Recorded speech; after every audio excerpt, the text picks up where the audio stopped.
You certainly don't like to see bad days on Friday. You know why? Because there's a lot of follow through a lot of the time on Monday morning.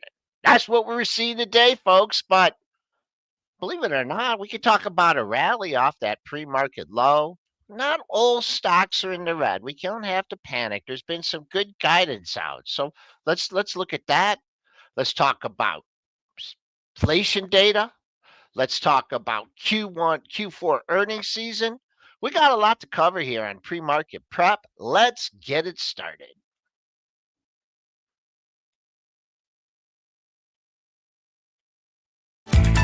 The volatility right now is really incredible. Wow, look at that consolidation on the upper right chart. You know what we've seen this earnings season? Some of these expected moves get even more violent. This is why I have switched my strategy 10 years ago. And if you're chasing, you're in trouble.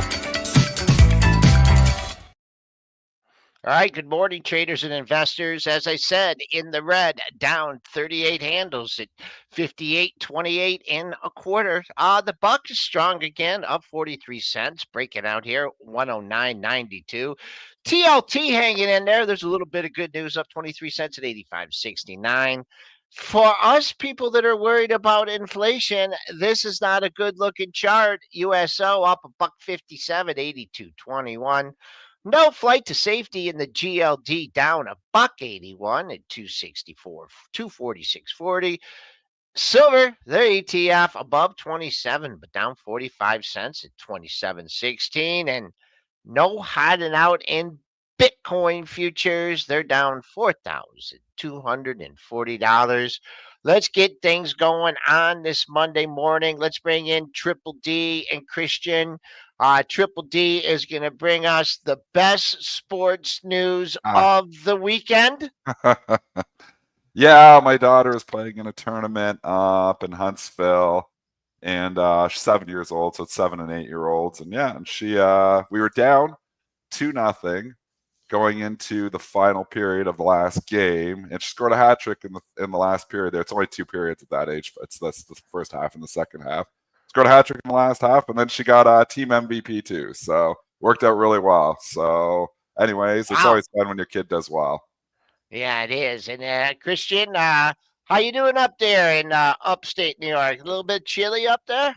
Oh, it's pretty nice. We've got a little snow than yesterday. I like the little snow, not a huge snow, but also interesting. I thought he was going to go with the playoffs this weekend, and we got because the Lions. I don't care. Who's going to play the Lions? Is it the winner? Well, we don't know. We don't know yet. We don't know yet. Is it the winner of tonight's game? Not that. It depends who's the lowest seed. Yes. I think they can play. And it depends on tonight's game. Yeah, it all depends on. So we don't know yet. So that's why it really wasn't important. The other sporting to me, anyways, and to Joel. Obviously, we're waiting and excited. Just excited to have this bye. We're never in this situation where the Lions are waiting to find out who they play. It's exciting to be a Lions fan. Congratulations, Lions fans. You guys waited a long time for this. All right, let's go macro. We better stop the sports talk or they're going to all leave the show. Yeah, let's go macro here. Bad day on Friday. Follow through. Barely sniffed unchanged in the regular session. And, let's just run down the catalyst here. One thing I can't stop thinking about, and our hearts and prayers on everybody in LA, is the destruction from this fire. It's just reaching epic proportions, and you can't say that that's good for the economy. It's unbelievable. It's unbelievable, and I was looking at videos over the weekend, and I can't even imagine. It's there, and we could show some of the videos, but I don't even want. Some of them are so horrifying. There's just miles. It seems like there was an airplane was flying over the city, and you see LA all lit up at night, and then you just see fires, and it keeps flying as more fires and more fires, and it's just like a big chunk of the whole city looks like it's eliminated. It's unbelievable. I watched a video with Mel Gibson. He said, house is gone, everything is gone. I'm like, I just cannot even imagine. And it's, it seems unfathomable that they can't fight this and put this out, but with the winds and, the fire hydrants not having water in them, then they're, picking up water from the ocean, trying to dump it on it. It just seems like I can't believe in the 21st century that we just have no way to put this out with a city, right here. It's not like you're up in the wilderness. I mean, this is unreal. And, obviously we can look at MCY, which is your, one insurance company that still covers fire. I think there's a few others that cover somewhat, but MCY fully covers fire. And you can see what's happened to Mercury General, $80 back in December. It's $44 a day. But, over the last couple of trading sessions, it's basically given back 20-30% here. It's down to another 9% here this morning. I mean, we got to find a way, put these fires out. I just feel for those people. And the other thing too, this kind of it happened, I believe, in 2018, where there was a situation. We kind of forget about this. I believe it was 2018 where they had where this happened to them before. So, yeah, I mean, it's nasty, and I agree with what you're seeing with I've seen some footage of drones fly over areas, and the before and the after is just absolutely ridiculous. It's crazy. It's crazy. Like, they're saying this could be upwards. Now they're estimating. Remember, they originally estimated like 45 billion. I was seeing estimates over the weekend. They say it might be 500 billion. Like, when this thing's done, like, just a crazy amount. We talked about HD and Lowe's, actually moving up on this because they're gonna have to rebuild that stuff. EIX continues to move down. Edison, obviously, a big utility company out there. Are they going to eat some of the blame for this? Who knows? So, but obviously shareholders are concerned with that. Edison stock, which is the utility, which typically moves around 50 cents a day, loses $15 in 4 trading sessions. So there's some fear there for sure, like full PCG style. And then, the other one that people are talking about in social media, which hasn't really moved, is Perimeter Solutions, PRM, fire retardant company. It's up 30 cents in the pre-market here, but really hasn't caught on and hasn't moved that much. But I don't even understand, again, you just feel for those people. Sometimes it's just not about making money. It's about just, helping out in whatever way you can. Like, I know, Canada's got some planes going down there trying to help out. We've had some come up. But I mean, they need more help out there. So I guess anybody that can do anything, that's just, the worst situation. One thing I just want to add, and we can look at the housing stocks, but I mean, to me, I think about the housing stocks, and I also think about the insurance stocks, because when I look at the housing stocks, I mean, some people just have no insurance or they're way underinsured, and when and if they can rebuild some of this stuff, the replacement costs are just gonna, I mean, they're not gonna be Yeah. measurable with Yeah. what there was. I mean, and it's hard, yeah, the SPOOs are down 42. We have other factors going on, and I guess we can move on to them, right? Coming up. We have some big catalysts on Tuesday and Wednesday here, and they're doing the PPI first on Tuesday and then the CPI on Wednesday. But boy, oh boy, you want to look for another nail in the coffin after Friday's jobs number. Oh, what if we get some more hot inflation data? Yeah, I mean, nothing great here in the markets. What we're seeing is, Christian has been saying energy's caught a bit all year. So since the turn of the calendar, energy stocks have definitely went up. This morning, the same thing. We're seeing, oil up significantly, Exxon, Chevron catching a bid. If I really look what's trading higher, defensive stocks are trading higher. There's some pockets of, where Lululemon, had guidance, so it's trading higher. But the majority of stocks, it's a sea of red here, Joel. And what is really getting hit the hardest is the stuff that they loved in 2024. So the leaders to laggards trade is still fully on. Fully on. And if you were strong in 2024, you've been very weak in 2025. And, it's profit taking combined with people, with a little bit of fear here right now, too. Look at a stock like Affirm. We haven't talked much about this stock. $70 back in mid-December. It's $53 here this morning. I mean, if you look out on the daily, it's starting to round trip that entire big November move. Now, again, we started down at 40, so we're only about, a little over halfway down. But I mean, losing 60% and losing the majority of that, like if we just go 4 days ago, was 68. So $15, losing 20% in 4 trading sessions.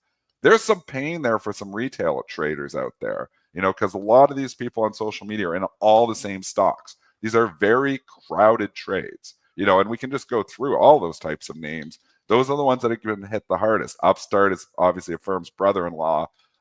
That's a joke, but it's, those two stocks do trade together. $87 down to 55. We know the quantum stocks are a complete mess, so we don't even have to look at them. We already have looked at them.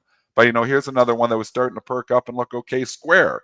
No, 3 days, bang, bang, bang, 93 to 80. I mean, this is, a bear market almost for a lot of these stocks. Like, not a bear market in the market overall, but a bear market in a lot of these stocks. And rally's not holding in names. You're trying to buy the dip, and it bounces a little bit, and then they sell the rip harder. So it's a difficult market if you're just on the long side, especially in some of these retail darlings. I think as well, like, we've seen such a breakdown in breadth, which for a while, I think a lot of folks were just ignoring. There's a lot more stocks that are going down versus going up. There's a lot more, like, I look at the 4-week new highs versus new lows in the S&P, and it's been pretty nasty in terms of there's been very little names that are going up, and there's a lot of names going down. So you could look at that in the four-week new highs versus new lows. You could also look at the 52-week, which has not been as dramatic, but it's certainly seen there too, with the 52 lows beginning to pick up. There's a couple things I would mention here. I think we're getting very close. We'll see how if it happens today. First of all, that top right chart looks like, I think everybody's seeing at this point a head and shoulders, but the election gap will be very close to be taken out or filled, as they say. And so that'll be something to watch today. I think we're trading right now in just SPY, looking at 576.20. Get there. And I think that gap is right around 5. We're there. Yeah. You're talking on the daily here. You had a gap at 576.74. And the low the next day was 583.79. So we have fulfilled that gap in the pre-market session. What I was looking at, I was trying to, I look at the S&Ps, and I'm like, where's their support? Where's their support? And then I'm like, I honestly couldn't put anything down to the $5,800 area, and that coincides with with that gap that you're talking about in the SPI. So we're near support. We're at support. We're extremely oversold. But does that mean you go out there and lift every offer? Absolutely not. One other thing too, I just wanted to finish up. Is that if you look at this week, and you guys talked about the inflation data, the expectations for the inflation data is actually like better because they're looking for high numbers. So yeah, I don't know why they do the PPI in front of the CPI. I wish these two would kind of get together and talk about putting a schedule, because I particularly like when you get the CPI first and then the PPI the next day, but they don't keep it consistent. Regardless, the PPI, they're looking for month over month. And that's tomorrow. That's not today. Sorry. But I'm just looking ahead for the week. 0.4 is what they're looking for. So they're looking for a hot number. So this will be an easier bar to go under. And then on Wednesday's report for the CPI, they're looking for 0.3 month over month. Remember, I always look at the month over month because that's the fresh data. And if these numbers come in light, you might see a nice bounce here in terms of if the market stays down today, which I actually am rooting for that a little bit, because I think it'll set up pretty well for this data that we're going to get this week. And if this number comes in a little bit lighter than expectations, because I think right now, of course, like the fires are in the headlines and so forth, but it's inflation and whether inflation is coming back. So if this number comes out a little bit muted, I think it will provide a really nice relief bounce. And also, then of course, I said this last week, that I actually like prices coming down into all the big earnings reports. I would rather have this happen than us at highs with a whole new slew of earnings reports coming out. Yeah, and you know what? And the last earnings reports companies, and this might lead us into guidance here today too, because we have a number of companies reporting guidance, and some of them good, some of them bad. It's mixed. Just talk about Lululemon here for a second, because they are reporting guidance here this morning, and they are raising their guidance. And this has been a good story. I mean, there's been a lot of stories that have been pretty tough, but Lululemon is one of them that has actually had a turnaround story here. Last October, even just not even going back that far, this stock was $250. Talking about a $400 stock now. So stock's up 70% in 3 weeks. So there is some good stories out there, and there's been some good stories. My concern here now, though, again, is not, so it's been the trade, especially in 2024. Stock reports good guidance and it gaps up a little bit. You get the gap and go. It's like, ooh, investors are really excited now because the guidance is up. I think in this tape, it's a tougher tape to chase stocks here. And if we look Lululemon this morning, you had a lot of algos. You had a lot of people coming in saying, ooh, guidance, they're up. This thing's going, I'm going to buy this at 410 because it's going to 450. Well, they take it up to 425, Joel, this morning in the thinner markets. And you've given back a lot of those gains. You've given back over 2/3 of those gains here now. So company raises guidance. But again, I just think you're not in the tape where you're chasing here. Certain markets you can chase in. This one here, if you're buying stocks when they're gapping up, you're getting punished for it. And, that's the tale of what the market we're in. It's a little bit tougher tape so far in 2025. I mean, this was some good guidance here, and I'm looking at it. They upped it significantly on the EPS as well by almost 20 cents. But if I'm not to quote Dennis, if you have this stock in your portfolio or you're looking to get long, and you wake up at 4 in the morning and this thing goes to 423.76 when you had a spike high not too long ago at 420.21. I mean, and look what it did after it hit that level. So I can't say for sure the high of the day is in, but I think the holy high of the day man. is in. Yeah, holy mackerel. I mean, I Mhm. would I would keep an eye just on the early action on this one. And I think you might, man, you're not even close to your 3-day high at 414.82. So, and just and I know we talked about Costco and they had some numbers, is it going to be a story, it went up in the pre-market and it held in there and it had a great day, it's traded flat today. But holy mackerel! But On that those, Costco guidance was something else. I mean, when you're seeing comps up 7, 8%, I think of the numbers, maybe in some cases were even 9%. I mean, those guys, that was some of the best Costco guidance that we've seen in years. That's why the stock was up 20 points in the pre-market, but it couldn't even hold. It ended up going red on the day briefly. So, I mean, again, you're in this tape where it's very difficult to chase stocks just because a company reports good guidance. You got to think like right now, what is driving the bus is the macro picture. It's not individual company stories. AI is, quiet here right now. Sure, we had the CES, but now we're beyond that. So there's not that much excitement from that too. So you almost got a little hangover where what are we getting excited about? Maybe the earnings that are coming. We're going to get some this week. The bank earnings are coming this week, and then we get into big tech. But right now we're in a little bit of a lull where there's not that much, exciting. We have the JPM Healthcare Conference. We can talk about that too. So there's a little bit of stuff here, but at the same time, it's just this overall macro picture here is not pretty. And then, with the TLT going down as much as it has, the dollar rising as much as it has, there's just headwinds all over the place for stocks. And, this was the setup into the year. It's why, Joel had a bearish acronym. And I was like basically saying, I think the market goes sideways for a bit. I think it's going to be a tough 2025. The market's been going down a lot more than I thought it would, though. So props to Joel for being bearish. Christian, I want to just go to a general question here because obviously you're always looking for pockets of momentum.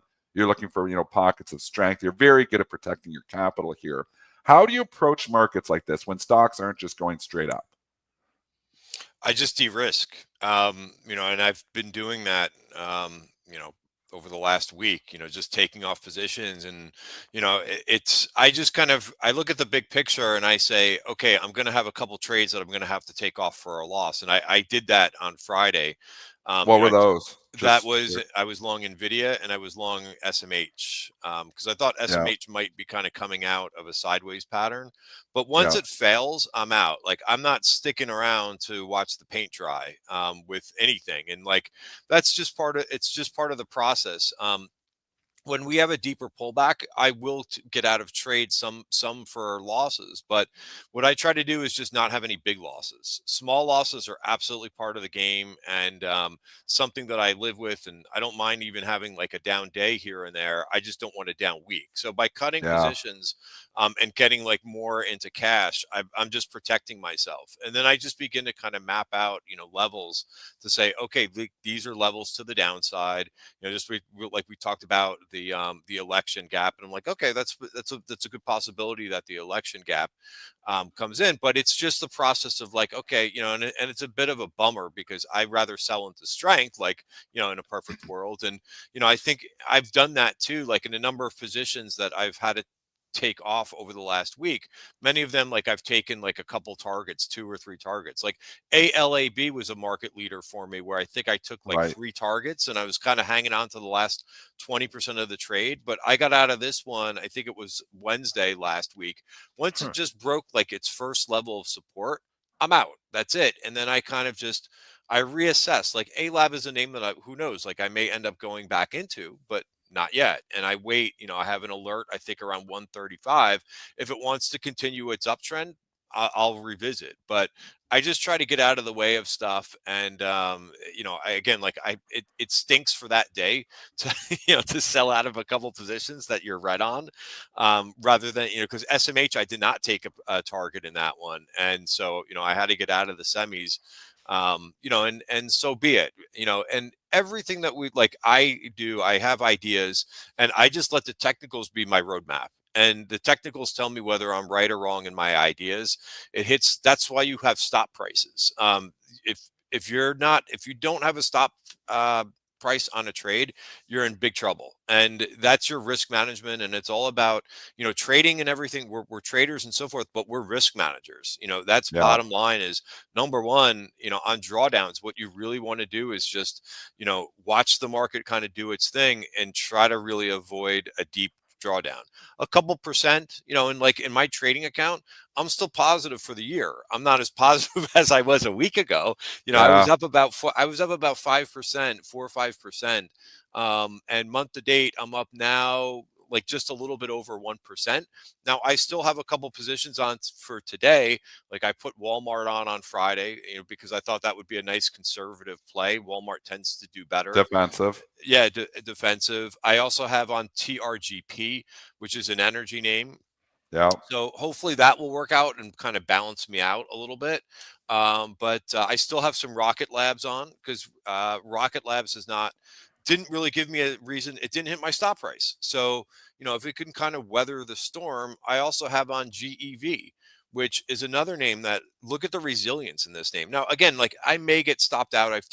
This one I have taken a couple targets in, but I have not re-added because the market is just too weak. But look at the strength in this one, GEV. It's been one of the strongest stocks out there, and it's holding above there. Now, again, if it breaks and goes kind of back into the range, like it completely neutralizes my thesis for being long the trade. But for now, there's like I can you know but speculate that this thing is going to break down. But so far it hasn't. And every time, like it's probably down a little bit this morning, but it's been resilient. Buyers have been coming back and Yeah. supporting this thing. So, and the other thing, this is very No, long-winded. I love the run on. I love this analysis. Yeah, sorry for the long-winded answer, but it's a complicated question. And then Yeah. the other thing that's important is just like I mentioned with ALAB, and I'm not in that one anymore, but it's important to kind of have your watch list to say like, okay, once this environment gets a little bit better, and it could be with the inflation data this week, we don't know, but I want to have that watch list of names where I think they're the strongest. I'm all about the market leaders, so I really pay attention when the overall market is going down and there's a few names that are kind of like holding in there and not going Yeah. down. Now, if names get smoked, like you guys were talking about, like Affirm and some of the other names, that's revealing itself, right? It's telling you that those names are getting, they're weaker than everything else, and that's not a market leader, right? If it's Yeah. not holding up like a little bit better than what the market's doing, it's losing market leadership. And for a while, Affirm was showing great leadership, but it's not anymore. But these are things that you want to take notes of, like what names are holding in there while the market is going down. It's very, very important. It's such a tricky market. And I mean, when you're in markets of 2023 and 2024, it feels like you can't do any wrong, especially if you're long only. When it go up 25%, we went up another 25%. Bulls markets, you feel like a genius in a bull market always. My long-term accounts are all at all-time highs, in bull markets, and it all feels good. When you get into, these sideways choppy markets or even bear markets, it's a completely different story. Now, my trading is completely different, because I trade, I do different, arbitrage strategies. I'm doing relationship based stuff. And, I do a lot of shorts too. So it helps, when you have more stuff like that. But even for my trading last week, it was a tough week. That was one of my toughest weeks in a while. I ended up scratch on the week, which it's been a long time since I had a week that I didn't make money.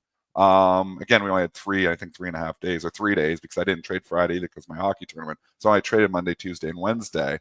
But I mean, it was a struggle. And what it is, it's like random moves too. Like, stuff, like is looking okay. And then boom, there's news hits. And I got hit on this piece of news. A lot of random news. And we have a lot of random news. Let's go to random news right here. Well, Christian wanted to just add something, and then we'll go to random news. So I was going to say it's too difficult. There's too many sketchy moves. Like Moderna's a great one to talk. Yeah, that's sketchy moves. To go to. Can I just? Sorry, let me just say one more thing. Please. We want just to have perspective. We want market dips, right? You just kind of have to let the dip play out. Market dips are great places to be adding risk, right? But we never know if we're going to get a 3% dip, a 5% dip, which I think is where we are right around now, or like it could be worse. It could be a 10%. So you wait and you watch and you pay attention. And then once the market kind of starts to gather strength again, you're going to get your good buying opportunity. So it's very important to like have that perspective that we actually want dips to put money to work, but you've got to be a little bit patient to wait for some of the internals to improve. Go to Moderna now. Random news, and this is random bad news. Moderna cuts their 2025 sales forecast by $1 billion on weak vaccine demand. I mean, this has been the story of this stock, weak vaccine demand. People are not getting the COVID shots anymore. And if you're only selling COVID shots, you got a problem. Obviously Pfizer sells COVID shots too, but they sell a lot of other stuff as well. So, I think pretty much the majority of Pfizer's share price is now discounted that there's very few people getting COVID shots anymore. Moderna, not the case. So, you think there's going to be a turnaround in vaccines? They got to be working on some other stuff. I know they have the flu vaccine. They're doing different things, but people are just lukewarm to getting that stuff right now. So we're absolutely getting hammered on Moderna here this morning if you're looking at the stock. It's down 20%. It was looking healthy, like the leaders to laggards or laggards to leaders trade was working for the first 4 days, but a little bit, struggling the last couple days, and then boom. Bad news, stock gets hammered. It doesn't matter what it is. Down 19%. I mean, this story has just been a disaster. Wow. This is a new low of the move by a nice margin here. We did, what was that low? You had a monthly low back at 35.80, and now you're trading at 34.11. I mean, down $8. Am I shorting this, hoping they think they're going to 30? No, but looks like you have some accumulation going down here. Someone's being real. They want to buy 34. They don't want to show a big bid. They're just kind of being sneaky, so they're picking things. So right now, 34 is attempting to hold. If sellers take it in, your next monthly low doesn't come back until COVID time. 29.44 was your low back in April of 20. But not just for today, but keep an eye on this $34 area in Moderna. One thing I'll say is, as much as gaps are getting sold, it's, like, and again, when a company comes out like good news, like Lululemon, and they're selling those ones, there's very little reason to buy a stock that is going down on poor guidance. Because unless you think it's just washed out, in some cases, maybe it can be, where Boeing, has just stopped going down on bad news because it seemed like 100 headlines of bad news last year. Moderna hasn't given us that. So I think guilty until proven innocent here. Stocks making new lows, you got to go. It's what I always say. Jerremy Newsome's going to be coming up in the background. Stick around here. Yep. We can bring Jerremy in early if Jeremy's ready we can. to go. He's been patiently waiting there. Well, he's ready to go. We need his optimism on a day like today. We do, because we're kind of feeling down. I've had this cold. I'm kind of feeling depressed about the markets right now. Jerremy Newsome's going to come back, bring us some optimism. Let's go.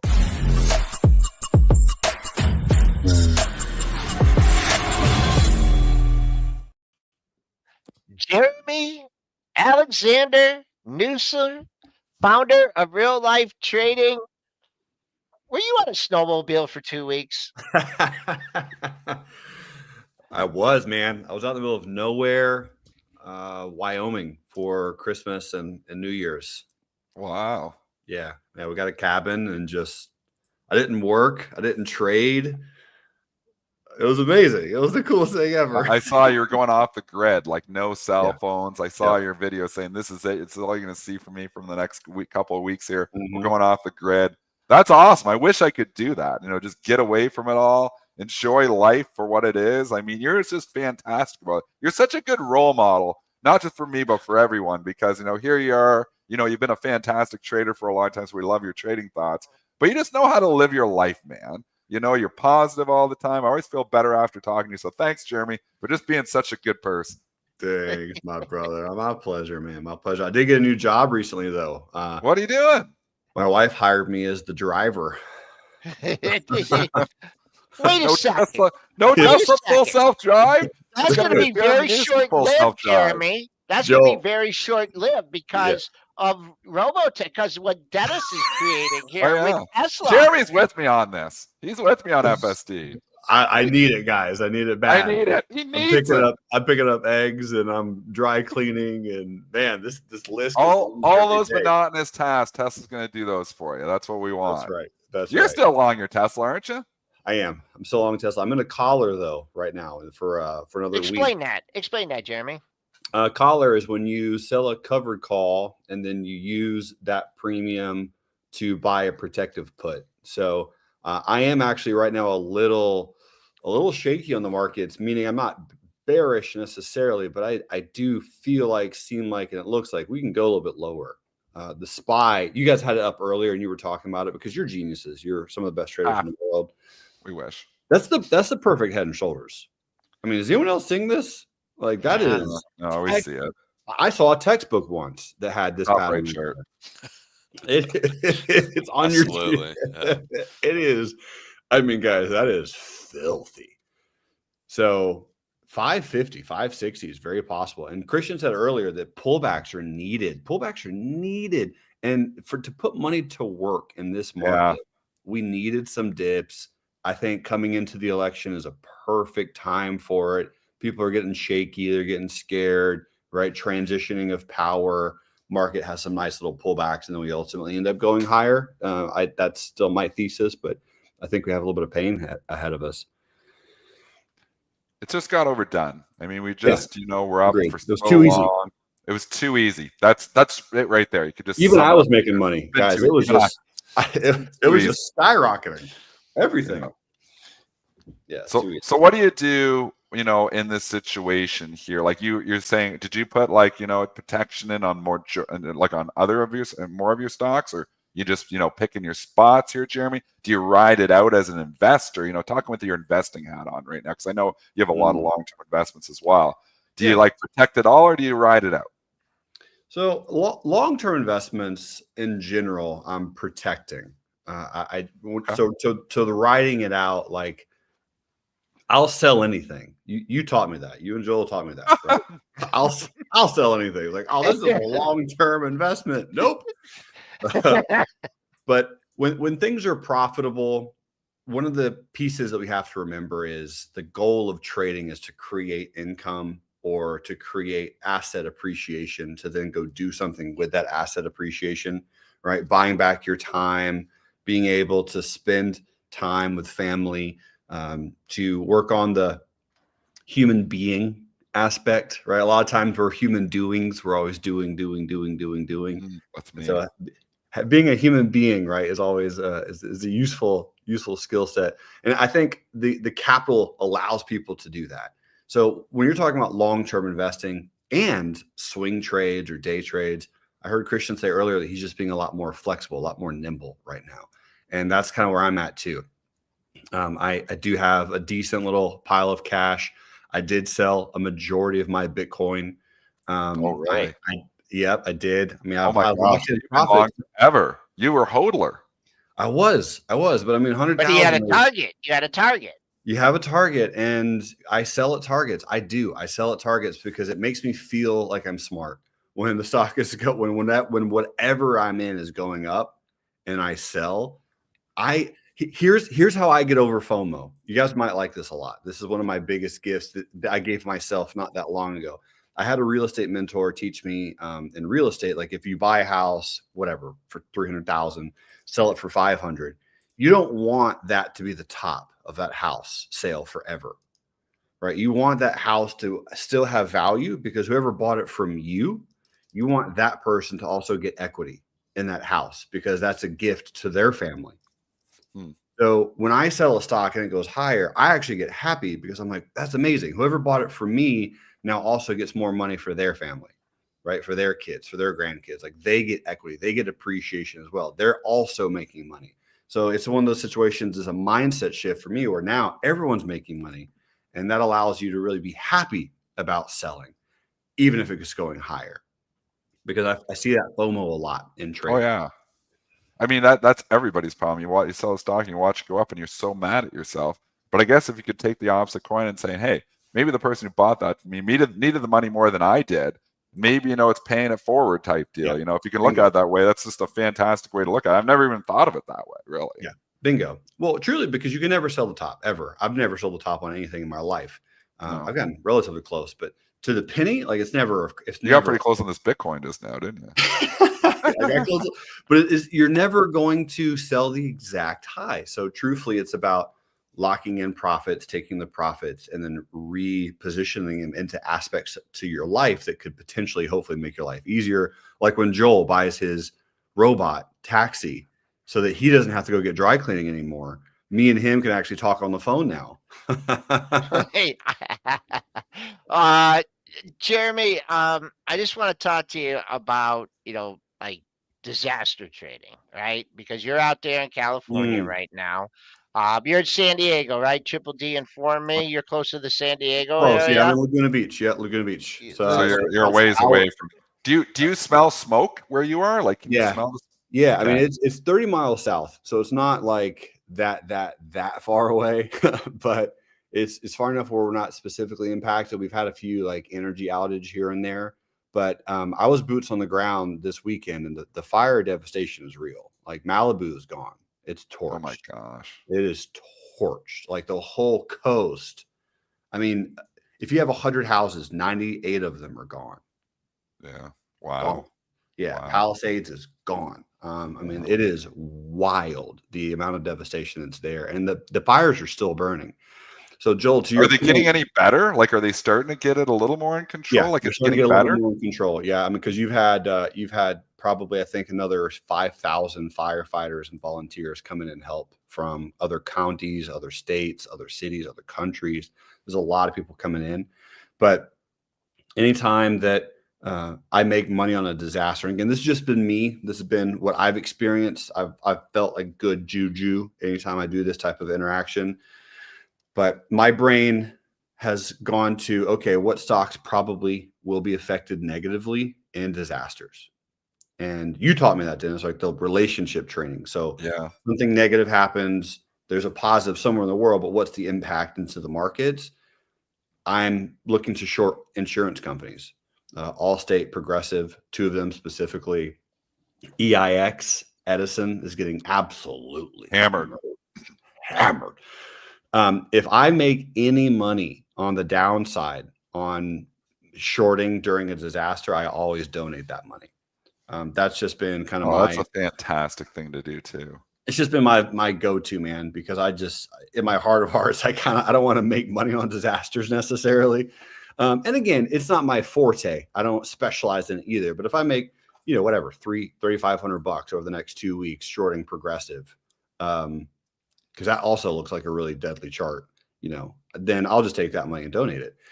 So I think ultimately being aware that there are always going to be impacts in back to the North Carolina thing. So I made $10,000 on Generac, GNRC, when the floods happened. Yep, that little pop right there. And I sold into like 180, and I took that profit and I donated it. And that's fantastic. Yeah. So just saying all that to say, like, I feel like that brings a good circle around, but also what it does, family, is it helps us remember how easy trading is or how easy trading can be. Right. That's the other distinction is as we are really, really sitting down into the awareness of the reason that we do trade, the reason Christian's here, the reason Dennis is here, the reason Joel's here is we are trading to create freedom in our lives. That's why we're trading. So we have to keep that in mind, because the more we trade and the more we're in front of our computer and the more we're panicked, the less freedom that we have. But our brokers and the automated systems, right? The entries, exit, stops, all of that can be input into your broker. So I have noticed, as I've been more and more quote unquote retired and now just running errands in the household, I'm day trading less and I'm swing trading a little bit more. But since we are all traders and we're all here, we can take short positions. We can take long positions. We can trade anything we want. Because if we get into a position, long or short, with 1,000 shares and it moves $3 in our direction, we make $3,000. It doesn't matter if that's long or short. Everyone here listening, and we have tons of people blowing up this chat pane because they love you. If you're a trader and you're here, you can short anytime you want. You can go long anytime you want. You have the ability to pick a direction, and it's amazing, that gift. I think the bias, and that's one thing we try and talk about, on the markets, is looking at the market. Like a support level is a great support level, right? And support is support. You're buying off it. You're buying it off it. But if it breaks it, that's a signal too. And I think, I mean, one thing that Triple D, is the way he's looked at the markets from both perspectives, and I think that's very, very hard. I mean, especially if you have, Dennis, I've talked to you, you've had a long, you've got out of the long at the same price and you flipped into a short. That's hard to do. And very hard to do and very hard to be nimble. Talk more about your Tesla trade here. We've had you on for a few minutes. Just set it up for us, because you mentioned the collar. If you don't mind sharing how far you went out, where the calls are, where the puts are. And then just kind of how it works out, time frame. I don't think we spend enough time on that with our audience. Yeah, Hardish actually in my Twitter actually asked the same question. Can you expand on that trade there? So they were really interested in showing how you hedge your position. I love that. Yeah, that's great. So keep in mind, I'll reframe that in late December, me and the family, we want to take a vacation. So if I take a vacation, which by the way, I hadn't actually, to Dennis's point, I hadn't been away from computer and phone since I was 16. So we're talking 20 years. December 12th, which was a Thursday. A month ago. Yeah, a month ago. All right, Tesla's having this crazy run up. Everyone knows I'm a Tesla bull, and I always will be. So that's just my perspective. As it's running up, again, as a reminder, I know I'm going on vacation. So I say to myself, all right, I want to hedge my position. I love collars. Because they allow you to get paid to protect your downside. And Tesla was at its all-time high, right? It just barely peaked above it. All-time high was 1450, 41450. So we just broke above that. Huge, big bullish run up. It was up 100% in 3 or 4 months. Unbelievable. My cost basis was nice and chunky, around 270. So I was up, $145 a share. All right. So around this time, around December 12th, around open, I sold a 470 January call option, regular January. So that expires. Do you remember the premium you paid on that? Sold it for? Yeah, it was. Let me guess. How far out did you go? A month. I sold a month. Oh, just a month. Oh, $15? No more. 40, you betcha. Yeah, implied volatility was pretty high. It was 27 and some change. Okay, so it's right in the middle, $27 though. So where does that put your exit at? Where will you get called away? Exactly. So if I bought puts. Right. And then correct. So I'll pause there for a moment. So then I turned around and I bought some 350 put options also expiring in January. And those cost $17. To that point, again, keep in mind the collar strategy only works, families. Well, I shouldn't say it only works. It works very, very, very well when you have positive equity in the position. So as a reminder, I've been in Tesla for a while, but we had positive equity in the position. So we're at all-time highs. I was in an unlosable spot. So I did this for 1 month, right? Sold a call, bought a put, and that premium I was able to bring in $11-ish worth of premium. So that was cash flow. So that $11, I want everyone to understand that $11 of premium, because I have a couple hundred shares, that paid for the vacation, right? That $1,100. Yeah. That's good premium. Yeah, yeah, So for sure. you're doing that on 800 shares, like you're getting $8,800 of cash flow, and your downside is protected. The max Tesla can go down. If it goes down below 350, I am allowed to sell Tesla 350 on this Friday. Now, truthfully, I don't think that's going to happen, but it could. It's always possible. So I'm just going to leave it alone to see what happens. But come Friday, if Tesla's above 350, my plan is earnings are Jan 29.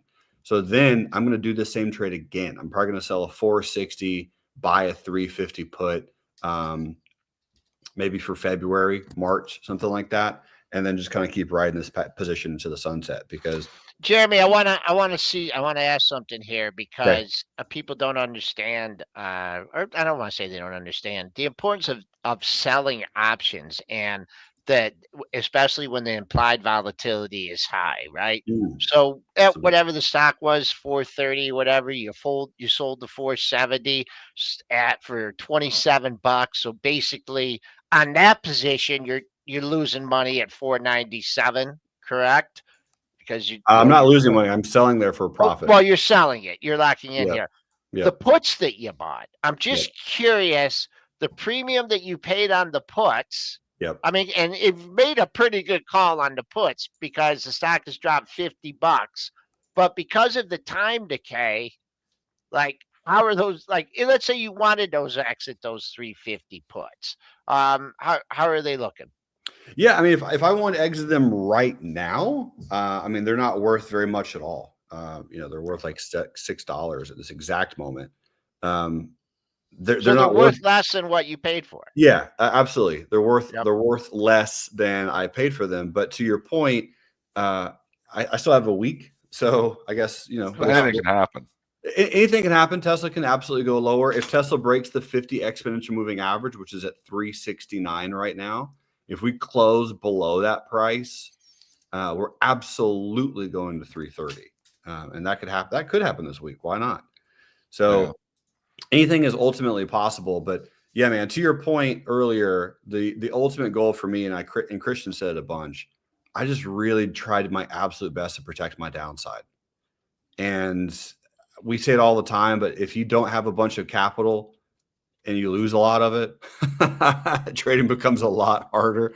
Trading is a lot easier with more capital, and you can only protect and preserve your capital through exiting, through taking small losses, not being the hero, try not to buy the exact bottom, trying to sell the exact top, but just really lock in certain perspectives of gains, where if you are in a really good positive position, make sure you figure out ways to lock in those profits, because selling options is one of the greatest strategies that I've ever used.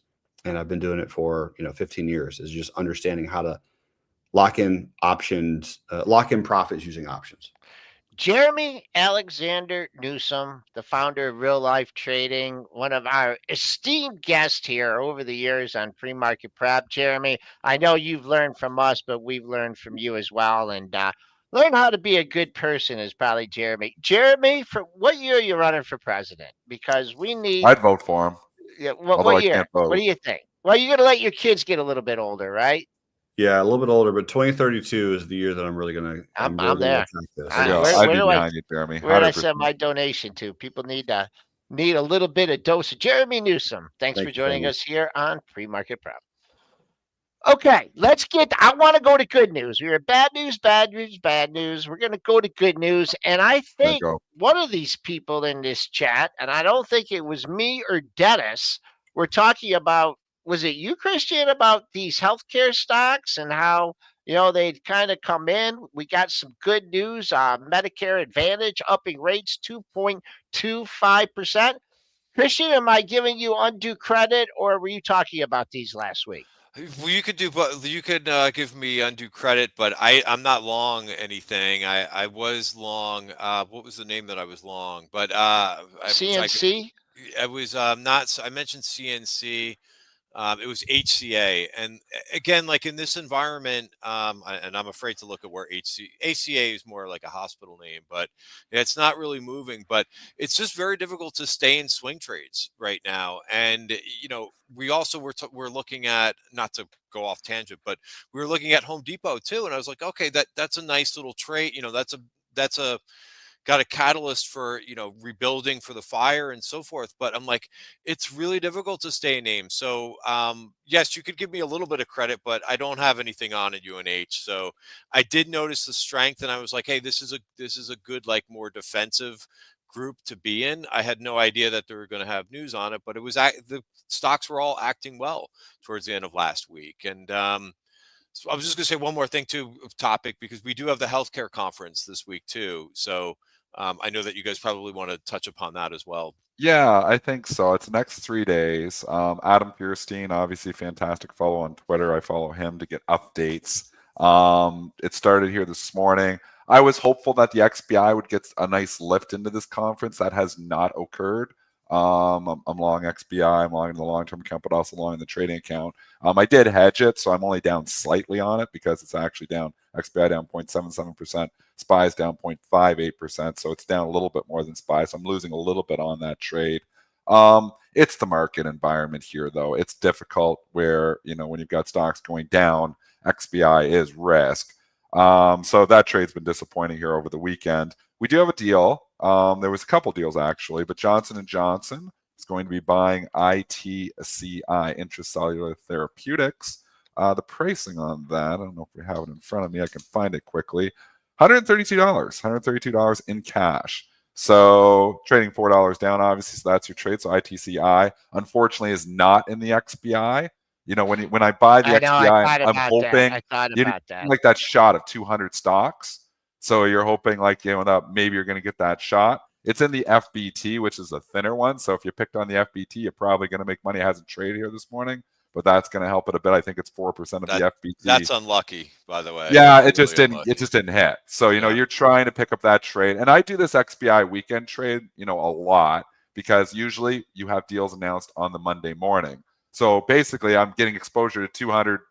Basically, I think it's like 190 or something. Stocks in there. So I'm getting exposure. I don't know which stock's going to get bought. But I'm trying to get exposure to a bunch of them, and then often, if you do see one, it's equal weighted. Sometimes you get a 1% pop in the XBI.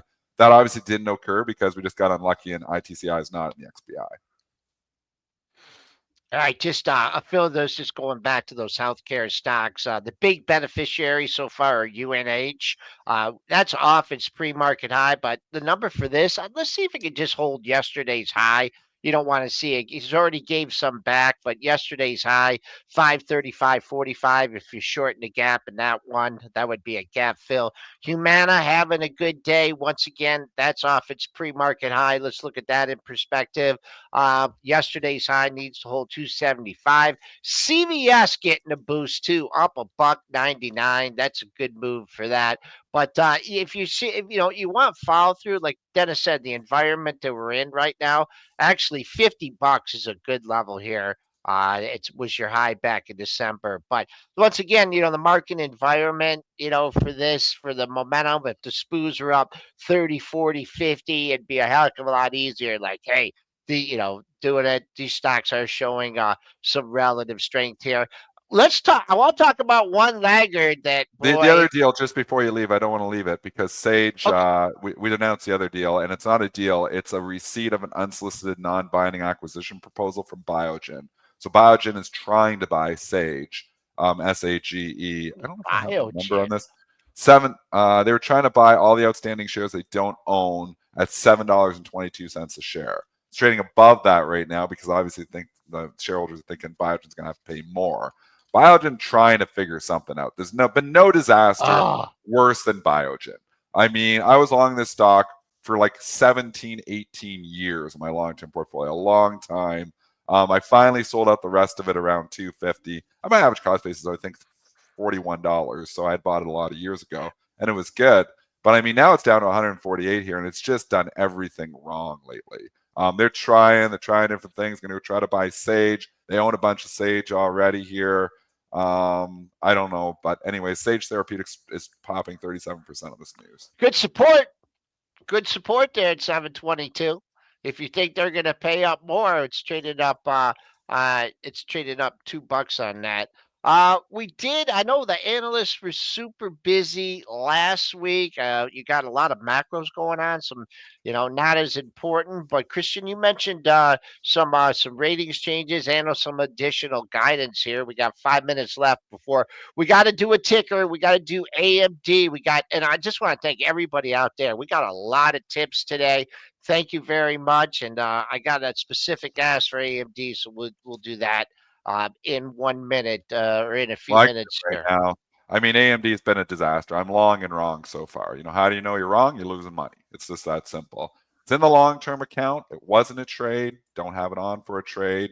If I had it on for a trade, and I may have last week, I ate the loss on that portion of it, but I've got it in the long-term account. It's been straight down. I mean, it's been a bad 3 days. Stock was looking good at the beginning, 121, went up to over 130, was looking healthy. And then the bear market of tech has hit this, which we do have this little bear market going on in tech. And, we've been just hammered here. 2 downgrades also on AMD. So the analyst punishing it too. Now it's down here at 114. I mean, I think it's 24.5 times forward earnings here now. Stock continues to get cheaper. Is it a value trap? No, it was never that value. I just, it's a bet on Lisa Sue. I'm still in that position. I'm not, killing the bet here because the stock went down $5. But I mean, if you're in it for a trade, you probably got to get out because you're making new lows on the move. So, I mean, you got to understand why you're in stocks as well. Like I have 3 separate accounts. I have my long-term investing account. I have a account where I do a lot of swing trading in, which has no swing longs on, right? No swings at all. And then day trading, where I'm in and out, in and out, in and out, in and out, in and out. My day trading account goes neutral, flat every single day at 10 a.m. I have nothing. I'm 100% cash in my day trading account every day at 10 a.m. because I stopped trading at 10 a.m. I don't trade middle of the day. 10 a.m., 10, well, sometimes a little later than 10, say 10:30. By 10:30, I'm completely flat. And then I don't trade again until after 2 o'clock because the middle of the day is all choppy and really difficult. Day trading sucks from 10:30 to 2. Write that down. The hours suck. It's choppy. And, it's just, more unpredictable. I love the open. I love the close. I love the pre-market. I love the after hours. Middle of the day, really hard day trading, because it's whipsaw action, it's chop, algos take over. It's difficult to find an edge. So that's my trading style. Again, you've got to know why you're in it. If you're coming in a stock for a trade, when a stock starts making a new low, you got to go. If you're in it for a long-term investment, it's a different story. Like I've been in some stocks, where, I've taken a lot of heat and then 3-4 years later, I'm really happy. Even Tesla, when I first bought Did a Tesla, lot of heat. Yep. I bought it at 190. It went down to 140 and my Twitter feed was just full of the hate, saying how much I'm an idiot and this company's a zero and Gordon Johnson's prancing around. I mean, it's, now look at it, and obviously, we say, oh, 383, Dennis, you're down from 470. You suck, Dennis. Well, I'm average to 190. So, I mean, I'm still sitting pretty good. Again, that's not a trade, though. It was a long-term investment. I did really well trading Tesla, too. Like, I will trade something long as well. But, I mean, I've got it in the long-term account for a reason, is that I believe in the long-term story, and I believe in the management. I believe in the AMD long-term story and the management, so I'm sticking with it.